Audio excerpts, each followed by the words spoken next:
Il est 19 h, bonsoir à tous, merci de nous rejoindre sur Polynésie. La première, à la une de l'actualité de ce samedi. Du salariat à l'agriculture, le changement est radical mais la réussite est au bout. Greg Gobré et sa compagne ont quitté leur travail pour retourner à la terre, un pari gagnant pour ce jeune couple. C'est le marché des bonnes affaires pour les activités extrascolaires.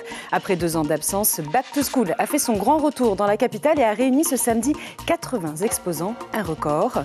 Avec notre invité ce soir, Dany Dana, le président de l'association Papéité Centre-Ville, nous ferons le point sur cette 8e édition. Outils de bricolage, aspirateurs ou encore débroussailleuses, quand ces objets du quotidien sont en panne, on les entasse ou ils finissent à la poubelle. Les ateliers Tateil proposent de les réparer. Fini donc le gaspillage inutile. Mais d'abord, ce grave accident qui aurait pu virer au drame vers 9h45 ce matin. Le tonnier Lady Chris III a été victime d'une explosion hors norme. Heureusement, aucun mort n'est à déplorer, mais l'incident a fait un blessé. L'homme a été brûlé sur plusieurs parties du corps. La victime a été transportée au CHPF. À bord, les dégâts matériels sont importants. Albert a été témoin de la scène. Il travaillait à proximité sur un bateau voisin. Ce mécanicien a sursauté lorsqu'il a entendu la détonation. Écoutez son témoignage au micro de Mélissa Chong, Théophane Teriitua et Hubert Liao. J'étais en train de vidanger mon bateau. Après, j'ai entendu une explosion. Du coup, j'ai regardé par dehors. J'avais vu qu'il y avait de la fumée sur un tonnier. Quand j'ai regardé le tonnier, c'était le LC3. Du coup, je suis venu voir un peu et je voyais aussi les autres copains venir vers le bateau, donner aussi un coup de main. Et j'ai constaté qu'il y avait un blessé, quoi, celui qui travaillait à bord, quoi, le mécanicien de terre. Et du coup, il y avait les pompiers aussi ce matin? Oui, après les pompiers sont arrivés. Mais bon, il n'y a pas eu de feu. Hein. C'était juste une explosion, mais il n'y a pas vraiment eu de feu. Mais il était toujours conscient, quoi. Voilà. C'était juste par rapport à l'explosion, la tête qui tournait un peu, quoi. Et selon les pompiers, l'explosion serait due à une fuite de gaz proche d'une source de chaleur. Un expert a été dépêché sur place pour connaître les circonstances de l'accident. Le bateau, quant à lui, a été mis en carénage. Du salariat à l'agriculture, Greg Gobré et sa compagne ont fait le pari de retourner au travail de la terre. Un pari gagnant. En 3 ans, le couple a réussi à se faire une place sur le marché local. La preuve pour ces jeunes parents que ce métier a encore de l'avenir. Leur portrait est signé Heyarita Yata sur des images de Patita Savea. Il n'a que 25 ans et pourtant il a franchi le pas. Greg a connu le salariat, mais il y a 3 ans, il a décidé de revenir dans son jardin d'enfance, celui que son grand-père a lui-même cultivé dans ses beaux jours. Depuis petit, j'aide mon grand-père dans le farapou. Et on peut dire que c'est une passion pour moi. Hein. Avant, je travaillais et comme maintenant il est vieux, un peu plus s'occuper. Du coup, c'est moi qui ai pris la relève. Hein. En plus des arbres fruitiers déjà présents, Greg s'est spécialisé dans la culture d'un produit très demandé sur le marché, le gingembre local. Là, à peu près 3 kilos. Hein. 3 kilos que je vends à 2000 francs le kilo. Hein. Sur les 2 hectares de terre que possède sa famille, il lui consacre près de 2000 mètres carrés. Pour le moment, par an, je peux fournir 1 tonne. Hein. C'est beaucoup recherché par les gens. Ils font du jus avec, de la sauce et tout. Hein. Même des raao avec. Hein. Et en travaillant la terre, Greg a aussi appris à utiliser les ressources à portée de main, comme cet engrais qu'il prépare lui-même. En fait, j'ai un poulailler aussi. Hein. Du coup, j'utilise ça pour planter le gingembre. Quoi, hein. Voilà, l'engrais naturel. Hein. J'essaye de suivre la tendance. Hein. Les gens ils préfèrent maintenant acheter que du bio. Quoi, hein. Un mode de vie que Greg n'a pas choisi seul. Tauhia, sa compagne, est toujours à ses côtés. Elle gère la clientèle sur Internet et les livraisons. Et ensemble, ils arrivent à subvenir aux besoins de leur petit foyer. Il a toujours été passionné par l'agriculture. Il venait, à 15 ans, on venait tous les deux rouler nono avec son grand-père pour avoir des petits sous. Donc c'était une suite logique pour moi. Hein. Et puis quand il a décidé, je l'ai soutenu dans sa décision. T'as pas de salaire fixe et tout, toutes les fins du mois. Hein. Tu vis le jour. Hein. Surtout qu'il y a des fois, hein, il y a la pluie et tout, tes légumes, c'est plus bon. Hein. Ça va, on peut largement s'en sortir avec l'agriculture. Hein. Ouais. Depuis quelques mois, Greg envisage aussi d'intégrer à son arsenal les nouvelles méthodes de culture comme l'hydroponie. Son objectif est d'agrandir sa production et d'embaucher d'autres personnes par la suite. Après 2 ans d'absence, elle est de retour dans la capitale. La 8e édition de Back to School a réuni aujourd'hui 80 exposants, un record. Les stands étaient installés autour de la cathédrale et sur le front de mer, une première.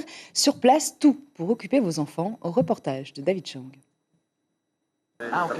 C'est le marché des activités extrascolaires, des clubs de sport et des cours d'accompagnement qui rivalisent de bons plans pour le plus grand plaisir des visiteurs. Mais encore faut-il se mettre d'accord.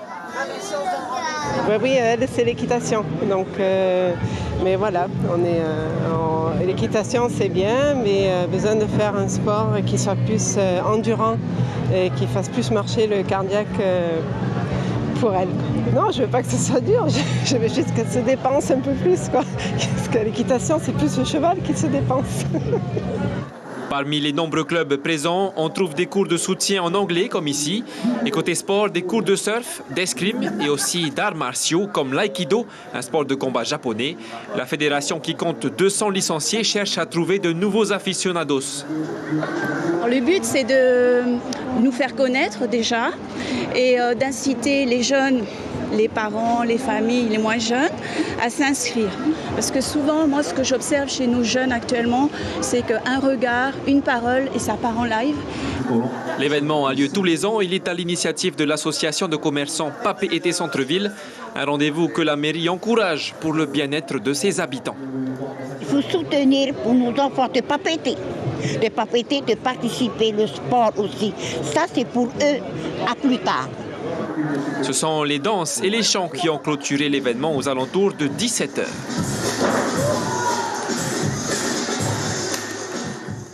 Notre invité ce soir est justement le président de l'association Papé Été Centre-Ville, Dani Dana et Yaorana. Yaorana Suyane. Merci d'être avec nous. Alors, la dernière édition, on l'a dit, remontait donc à 2019. Le Covid est passé par là. Il n'y a pas eu d'édition pendant 2 ans. Donc là, c'était un petit peu le retour de l'événement. Quel est le bilan de cette 8e édition? Est-ce qu'elle a eu du succès? Écoute, Yann, on avait déjà hâte de reprendre cette activité, cet événement. Effectivement, le bilan a été fait il y a quelques minutes et le bilan est plutôt positif. On est très contents. Les commerçants ont joué le jeu. Il y a eu des remises, des promotions.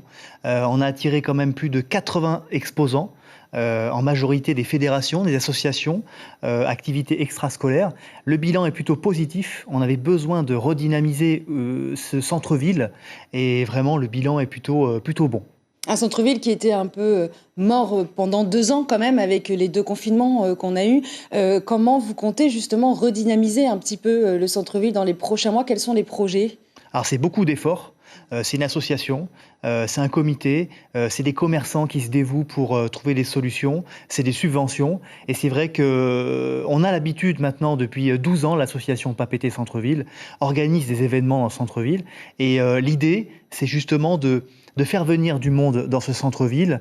Et on a des projets bientôt pour faire venir tout ce monde. Et c'est vrai que pendant 2 ans, on a subi la crise sanitaire, plus la crise économique grâce ou à cause de cette crise sanitaire. Et 2 fois le confinement, ça a fait beaucoup de mal au commerce. Donc nous, ce qu'on veut, c'est pouvoir reprendre du souffle. Donc quand on anime la ville, ça fait vraiment quelque chose. Et comment se portent aujourd'hui les commerçants du centre-ville? Je crois qu'ils sont plus de 400. Est-ce qu'ils arrivent à sortir un petit peu la tête de l'eau? Écoute, voilà, c'est près de 400 commerces Papé Été Centre-ville. Et effectivement, c'est quand même près de 2000 emplois en jeu. Et c'est vrai que pour certains ont vraiment du mal à reprendre du souffle. On a besoin d'oxygène. Il a fallu prendre des prêts, par exemple, ce qu'on appelle les PGE. Et certains sont vraiment en difficulté. Et il faut trouver des solutions comme ce qu'on vient de faire Back to School. On a l'intention d'en faire plus des événements, puisqu'effectivement, il y a beaucoup de commerces qui prennent, qui se débrouillent un petit peu. Il faut qu'on soit force de proposition pour faire plus de publicité, de marketing, nous faire connaître. Et on a besoin de nos clients qui viennent consommer dans nos commerces de proximité. Et justement, c'était l'objectif de Back to School.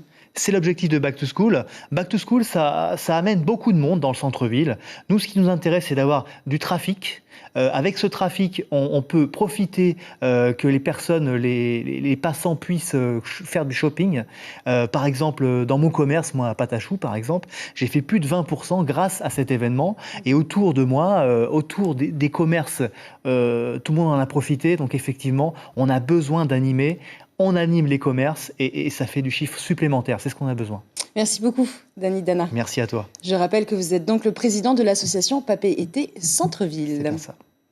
Ces photographies de tatouages ont fait le tour de la Polynésie française. Décédé en 2019, Lucien Pesquet a laissé comme héritage son travail précieux sur le tatouage polynésien porté par les Vahinés. Sa fille Vanessa a décidé de les rassembler dans un livre. L'ouvrage compte plus de 150 photos de tatouages et une soixantaine de portraits d'artistes. Les précisions de Vanessa Pesquet au micro de David Chang. C'était sa volonté, puisque ce livre-là, il a travaillé dessus 5 ans. Avec l'infographiste, ils ont beaucoup travaillé. Donc c'était une réelle volonté. Il est décédé quelques mois avant la finalisation et l'impression du livre. Moi, il m'a fallu du temps déjà pour accepter, pour me dire est-ce que je continue, est-ce que je continue pas. Et pour me dire oui, il faut que ça continue. On ne peut pas laisser autant d'années de travail, autant de beaux clichés sur la culture polynésienne sans rien faire. Et il ne faut pas que ça reste dans l'oubli, parce que ça fait partie de la richesse aussi de la culture. Donc c'est important. Plusieurs centaines d'exemplaires sont en cours d'impression. Ce beau livre sortira en exclusivité dans les librairies polynésiennes autour du 15 septembre.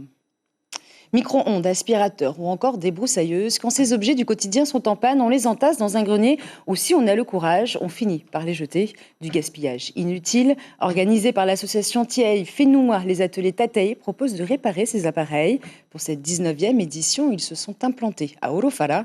Reportage de Melissa Chong et Hubert Liao. On va essayer de le sauver.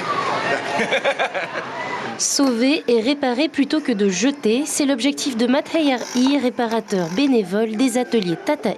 Le moteur ne démarre plus. Donc là, on va essayer de remettre en état les segments. Il faut tout le démonter, tout nettoyer et remonter. Sous le tournevis, le corps de l'appareil dévoile ses failles. Frédéric, son propriétaire, espère lui éviter une fin malheureuse à la décharge. Là, j'ai un appareil qui ne marche pas, un souffleur, et je suis là pour voir quelles sont leur intelligence, leur façon de réparer. J'ai envie de savoir aussi. Valérie, elle, n'est pas venue les mains vides. Elle a apporté son ancienne débroussailleuse. C'est vrai que de jeter ça comme ça me fait un peu mal au cœur, comme beaucoup d'objets. Et donc, je vais essayer de voir si elle est capable de refonctionner. Voilà, et de faire de belles choses dans mon jardin.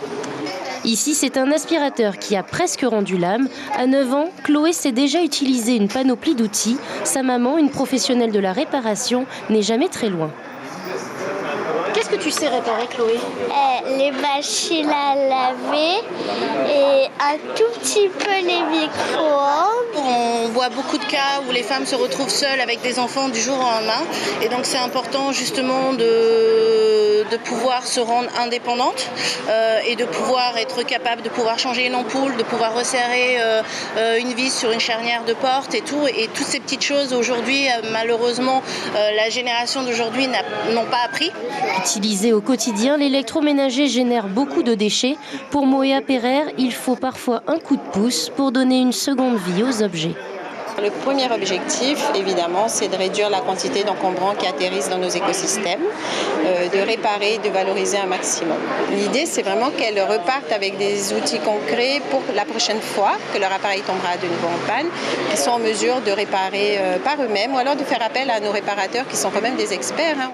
La côte ouest accueillera le prochain rendez-vous des ateliers Tataï le 17 septembre.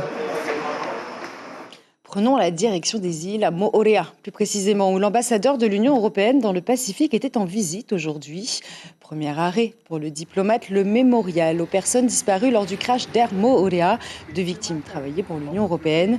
Sujirosim a ensuite fait le tour des structures qui ont bénéficié d'une aide européenne. Si l'eau et l'assainissement sont les principaux projets soutenus par le Fonds européen de développement, 3,7 milliards de francs devraient être engagés. D'autres secteurs vont bénéficier du soutien de l'Europe. Les précisions de l'ambassadeur au micro de notre correspondante Nohora Rurua.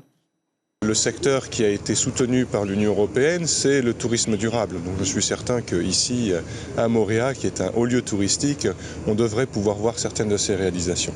Je suis aussi ici pour visiter des projets du programme régional océanien des territoires pour la gestion durable des écosystèmes, Protège, qui est le programme qui couvre les 3 pays et territoires d'outre-mer du Pacifique, non seulement la Polynésie française, mais aussi la Nouvelle-Calédonie et Wallis-et-Futuna. Ce projet Protège, il est axé sur les écosystèmes, il est axé sur les solutions fondées sur la nature. Donc j'ai aussi hâte de voir les réalisations que soutient l'Union européenne au travers de nos programmes, soit d'appui territorial à la Polynésie française, soit dans le cadre régional. Embarquons à présent pour la terre des hommes. Si les marquises restent sauvages, l'archipel n'est malheureusement pas épargné par la pollution. L'association Mokai Uku Spearfishing a donc organisé une journée pour ramasser les déchets dans la vallée de Tahoku. À Hivaoa, une quarantaine de bénévoles ont bien voulu prêter main forte pour cette opération nettoyage. Plastique, canettes, bouteilles, ferraille, 280 kilos de déchets ont été récoltés. Yann Lebronec, membre de l'association, est interrogé par Théama Camilla. Le constat, il est assez affligeant puisque, en comparaison de ce que nous avions fait sur Tahoua il y a déjà 2 mois de ça, on se retrouve aujourd'hui avec 283 kilos quand même de déchets retrouvés sur le bord du littoral et le long de la route. Une chose à dire, c'est simplement que la population devrait faire plus attention. N'oublions pas que la nature, nous l'empruntons à nos enfants, donc il faut qu'on fasse en sorte de leur restituer le plus nickel possible. Retour à Tahiti avec cet événement sportif. Ce matin, 200 compétiteurs ont pris le départ de la course de V6 organisée à l'occasion des 50 ans de Pireva'a. Au programme, 2 parcours pour 4 catégories. L'équipe de Pireva'a a obtenu les meilleurs scores, mais cette course a surtout permis aux rameurs de se préparer à la grande compétition de Hawaii-Kinuiva prévue en octobre. Les fonds récoltés aideront d'ailleurs les équipages à financer leur participation. Terminons ce journal par cette pénurie qui menace nos voisins de Nouvelle-Calédonie. Après 3 jours marqués par les inondations, des agriculteurs tirent la sonnette d'alarme. Les plantations de pommes de terre ou encore de squash sont sous l'eau. Conséquence, il faudra recourir à l'importation si les Calédoniens souhaitent trouver ces produits sur les étals d'ici décembre. Autre problème soulevé par les agriculteurs, plus de 400 emplois saisonniers sont menacés. Reportage de nos confrères de Calédonie la Première. La séquence pluvieuse de ces derniers jours a eu raison de ces hectares de pommes de terre et de squash. Sur ces étendues agricoles bourraillaises, il est tombé plus de 230 mm de pluie en 3 jours. Une catastrophe pour Andrew Bonne. Agriculteur, il espérait produire 200 tonnes de pommes de terre. Aujourd'hui, la totalité de ses plants ont littéralement les pieds dans l'eau. Mais la situation est beaucoup plus préoccupante que cela. Cette année, les producteurs calédoniens ne pourront pas fournir au marché local les 2600 tonnes de pommes de terre attendues. Là, effectivement, il ne restera plus que peut-être 20%, donc peut-être 400 tonnes, qui fait 2 mois de consommation seulement, au lieu d'avoir des pommes de terre locales toute l'année. Donc, on estime que fin novembre, début décembre, il n'y aura plus de pommes de terre locales. Il va falloir importer pour approvisionner le marché. Plus de pommes de terre locales donc, début décembre, et un manque à gagner de plus de 260 millions de francs pour les agriculteurs. La Calédonie devra opter en décembre pour de l'importation, mais la situation internationale du marché de la pomme de terre est également compromise. Actuellement, la situation internationale est très compliquée. Les navires sont très souvent retardés, il y a une pénurie de containers, les ports sont engorgés depuis 1 ou 2 ans et la crise Covid. Et donc c'est très compliqué à l'importation. D'autant qu'en Nouvelle-Zélande, ils subissent également des séquences pluvieuses. Oui, effectivement, en Nouvelle-Zélande, donc j'ai discuté avec des fournisseurs pas plus tard qu'hier, et dans l'île du Sud de la Nouvelle-Zélande, qui est une des zones de production de pommes de terre, ils sont également inondés au moment où on parle. Autre produit à subir les frais des inondations, la squash.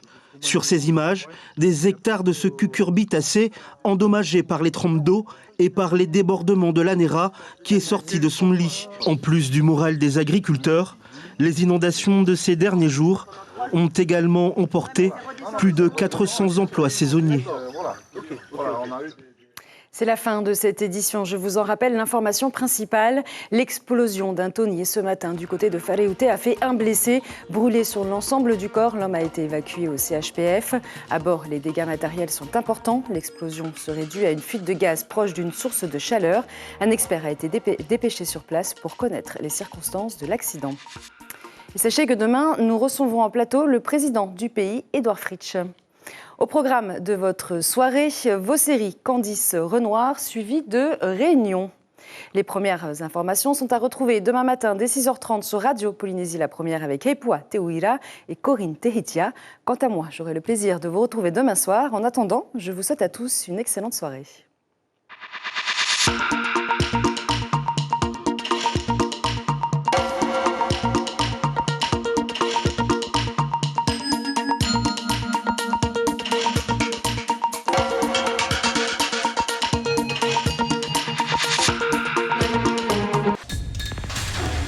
L'information en continu sur Polynésie la Première, Internet et réseaux sociaux.